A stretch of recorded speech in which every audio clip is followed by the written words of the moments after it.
Want 15 waffles? Yeah. By yourself? Yeah. You lying. Big Mama kommer Det stod Big Mama på den stället. Where your food going at?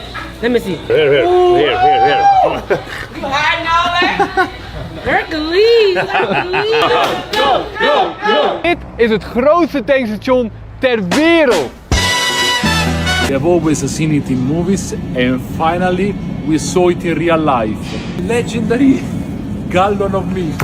So videos like this have been taking over social media since the World Cup started in June. What it's capturing is European fans shocked by how much fun they're having in the United States. Part of the shock of what they're finding is that at the heart of American culture is welcome. And I recognize how insane that sounds right now. ICE just killed another person in American streets. Trump just worked to try to end birthright citizenship. But that is the challenging truth here. The government doesn't have the right to give the welcome. It sits with the people, which has oftentimes been brutalized by the government. This is the disenfranchised of American history. And this is what leads to 60% of the American public opposing this president. We are all enjoying the fact that this country is so great to visit. The people are amazing, so welcoming. The culture is amazing. Europeans are getting a new view of America right now. Without the waitresses hyping up the Swedish guy, the Waffle House would just be another diner. The culture of welcome is why when Bosnians landed in St. Louis, they were greeted by tens of thousands of Bosnian Americans. St. Louis is home to more Bosnians outside of Bosnia than anywhere else in the world. These are war refugees, their kids and their grandkids. It's why Ghanaian Americans came out to greet Ghana and Virginia. Why half the World Cup team are binationals. So what's interesting to me is why is it that Europeans are surprised by this? And I make the case that it's because for centuries, Europe's political elite has been dismissing American culture as just scrapes of others, which is partially true. But this dismissal skips what matters most. What happens when these scrapes come together? What does it form after? Freud, for example, visited the United States only once in 1909, and he dismissed the United States as a, quote, gigantic mistake. Too prudish, too money-grabbing, too uncultured to take seriously. But this is the highbrow, and American culture is the lowbrow. Its richness comes from the disenfranchised. It comes from the immigrant. It comes from the refugee. It comes from the person who was and is different. That's the uniquely American thing of American culture, and it's what surprises people when they arrive. That unconditional welcome. Just take this seemingly mundane example. A Scottish man walked into a Raising Cane's in Boston and then put out this social media post shortly after. He doesn't know it, but he was tasting some of his own country, actually. Southern fried chicken traces to a Scottish frying technique and West African seasoning. It was made by enslaved Africans cooking for their enslavers, and it has become a symbol now of American welcoming. As the soul food scholar Miller puts it, fried chicken creates community. That's the American story and culture on one plate. For Americans, watching Europeans enjoy their culture has offered a return to the soul of a nation that has been so hard to find as Trump's wrath has been rained daily. For Europeans, it offers a renewed connection at a time when governments and corporations have worked so hard to see the transatlantic relationship split. And for myself, I'm oddly grateful to FIFA, bribe-soaked, Trump Peace Prize FIFA, of all things, for bringing people together when it's been so hard to do.